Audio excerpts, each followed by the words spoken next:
अस्सलाम वालेकुम नाजरीन। Unbelievable unbelievable batting Shubman Gill की, क्या जबरदस्त बैटिंग दूसरे दिन खेली है। 211 के ऊपर इनके 5 खिलाड़ी आउट थे। फिर 414 रन की पार्टनरशिप, जिसमें जडेजा की भी साथ पार्टनरशिप थी, जडेजा और शुभमन गिल की पार्टनरशिप। और शुभमन गिल जो है तो वो आखिर तक डटे रहे और पहाड़ जैसा स्कोर खड़ा कर दिया। 269 रन की इनिंग्स खेली है। जैसे ही कैप्टन बने तो वो बिल्कुल चेंज नजर आए हैं। कैप्टन दो टेस्ट मैचों में कैप्टन, पहले में सेंचुरी, दूसरे में डबल सेंचुरी, ट्रिपल सेंचुरी के बिल्कुल करीब जाके वो आउट हुए। तो बड़ी जबरदस्त परफॉर्मेंस शुभमन गिल की और इंडियन बैट्समैनों की, और 587 रन जैसा पहाड़ जैसा स्कोर खड़ा कर दिया है। और ये इंग्लैंड के लिए जो है तो खासा मुश्किल है 587। यहां पे इंडिया के जो बॉलर्स हैं और फील्डर्स, उनको हिकमत अमली के साथ चलना होगा।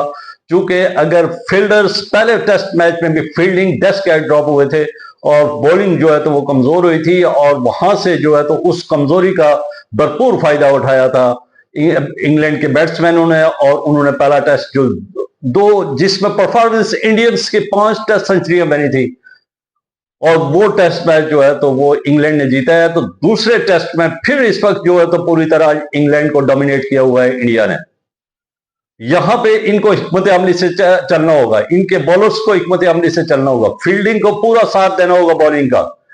फिर जाके ये मैच जो है तो इनकी गिरफ्त में है। इस वक्त इन्होंने इंग्लैंड को पूरी तरह डोमिनेट किया हुआ, और इंग्लैंड ये मैच हार सकता है, उसको शिकस्त से दो चार कर सकते हैं इंडिया वाले। 587, 211 के ऊपर 5 खिलाड़ी आउट और 587 पहाड़ जैसा स्कोर खड़ा कर दिया। और इसमें शुभमन गिल की कैप्टन इनिंग्स, बहुत तूफानी इनिंग्स, 269 रन की बहुत बड़ी इनिंग्स उन्होंने खेली है। और ये दूसरा टेस्ट है उसका कैप्टनी में। पहले टेस्ट में भी सेंचुरी स्कोर की, दूसरे में ट्रिपल सेंचुरी के बिल्कुल करीब जाके आउट हुए। तो एक बड़ी परफॉर्मेंस है। ये एक आम सा खिलाड़ी था, और ये 2 डाउन जब आया है तो इसकी निखार आ गया है। इसकी जैसे ही इसने कैप्टनी ली है और इसकी बैटिंग में निखार आ गया है। इसी तरह इसको बॉलिंग और फील्डिंग और इसको जनाब बॉलिंग को आजमाना जो है तो ये सीखना पड़ेगा, और जो जो कमजोरियां हैं इनको दूर करना पड़ेगा। फिर ये एक अच्छा कैप्टन साबित होगा। फिर वक्त इसकी बैटिंग लाजवाब थी, काबिल तारीफ थी, और इसकी जितनी भी तारीफ की जाए वो कम है। इंतहाई जबरदस्त इनिंग्स खेली है इन्होंने, और 587 जैसा स्कोर बनाने में कामयाब हो गई इंडियन टीम। और जो इंग्लैंड की है तो वो पहली इनिंग्स में 77 के ऊपर इनके 3 खिलाड़ी आउट हुए। आकाशदीप ने अपने दूसरे ही ओवर में हैट्रिक चांसेस, यानी 13 के ऊपर 2 खिलाड़ियों को आउट कर दिया था। तो अभी इब्तिदा तो ठीक है, इस वक्त 77 के ऊपर 3 खिलाड़ी आउट है। जो तीसरे दिन का खेल होगा तो इसमें इन्होंने कैच ड्रॉप करने की कोई गुंजाइश नहीं है। इनके बॉलिंग लाइन और लेंथ के ऊपर करनी होगी, और टफ टाइम देना होगा इंग्लैंड को, और उसको कम से कम स्कोर के ऊपर आउट करना होगा।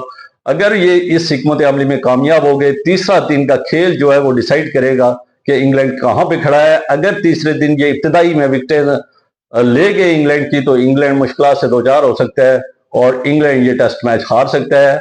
इस वक्त जो है तो ये पोजीशन इस किस्म की है, या तो इंग्लैंड शिकस्त से दो चार होगा, या ये मैच ड्रॉ की तरफ जाएगा। बरकफ इसमें इंडियन बैट्समैन की जितनी भी तारीफ की जाए, यहां पे चूंकि मिडिल ऑर्डर और लोअर ऑर्डर ने भरपूर साथ दिया शुभमन गिल का, और शुभमन गिल ने प्रूव किया है कि वो वाकई एक सफे अव्वल के बैट्समैनों के साथ, नौजवान बैट्समैन है लेकिन उभरते हुए बैट्समैन है। ये आने वाले दिनों में एक अच्छा जनाब बैट्समैन साबित होगा। और इसके साथ साथ जसवाल को भी यहाँ पे मैं जनाब एक मरतबा फिर दाद दूंगा कि जसवाल जो है तो इनका एक नौजवान खिलाड़ी, अच्छा खिलाड़ी है, और उसने भी पहली इनिंग्स में सेंचुरी स्कोर की थी, और दूसरी इनिंग्स में 87 के स्कोर पर, दूसरे टेस्ट मैच में 87 के स्कोर पर आउट हुए पहली इनिंग्स पे। अब इनकी जो इस वक्त जो है तो इस वक्त सिर्फ और सिर्फ इनको बॉलिंग और फील्डिंग के ऊपर फोकस करना होगा। बॉलिंग की यूटिलाइजेशन इनको सही करनी होगी। बॉलिंग की अगर यूटिलाइजेशन सही हो गई और पहले हाफ में ये विकेट लेने में कामयाब हो गए, तो ये मैच जो है तो इंग्लैंड के हाथ से निकलता हुआ नजर आ रहा है। लेकिन यहाँ पे अगर इंडिया ने थोड़ी सी गफलत की तो वो फायदा उठा सकते हैं उसका। और यहाँ पे ना तो फील्डिंग ड्रॉप करने, कैचेस ड्रॉप करने की बिल्कुल गुंजाइश नहीं है, और बॉलिंग जो है तो वो लाइन ऑन लेग के ऊपर होगी। ये जहन में रखना होगा कि बुमराह नहीं है, उसके बावजूद 3 खिलाड़ी इस वक्त आउट है। इस वक्त जो है तो इंग्लैंड दबाव का शिकार है, पूरी तरह डोमिनेट किया हुआ है इंडियंस बॉलर्स ने। और ये जो डोमिनेशन है इसको इन्होंने पहले हाफ में भी और तीसरे दिन में भी रखना होगा। अगर ये तीसरे दिन में ये कामयाबी ले ली है इंग्लैंड के बैट्समैनों के अगेंस्ट बॉलर्स हिकमत अमली में कामयाब हो गए, तो फिर ये टेस्ट जो है तो तारीख रकम करेगा।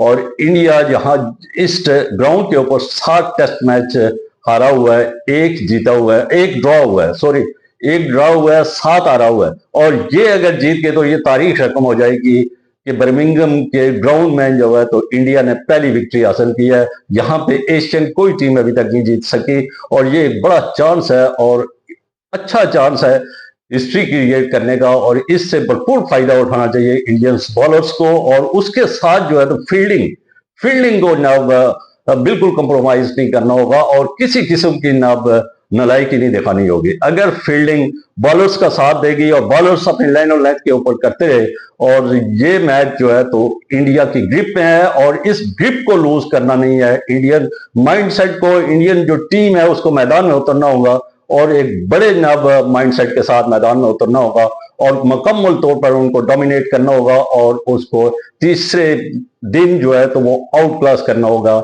इंग्लैंड को। और फिर जो है तो ये मैच जो है तो इंडिया के हाथ में आ सकता है। लेकिन अगर यहाँ पे थोड़ी सी गफलत हुई तो फिर ये लूज भी कर सकते हैं। इतना बड़ा स्कोर करके 587 से पहाड़ जैसा स्कोर खड़ा करके, तो फिर अगर ये लूज कर जाते हैं तो ये इनकी बदकिस्मती होगी। अब देखते हैं कि तीसरे दिन किस हिकमत अमली के साथ इंग्लैंड के अगेंस्ट इंडिया मैदान में उतरती है। अब मुझे दीजिए इजाजत, खुश रहिए, आबाद रहिए और इस चैनल के साथ जुड़े रहिए। जुड़े रहने का मकसद ये है कि इसको सब्सक्राइब करें, बेल आइकॉन को क्लिक करें ताकि जो भी नई वीडियो आए वो आप तक बर वक्त पहुंचे। अल्लाह हाफिज, शुक्रिया।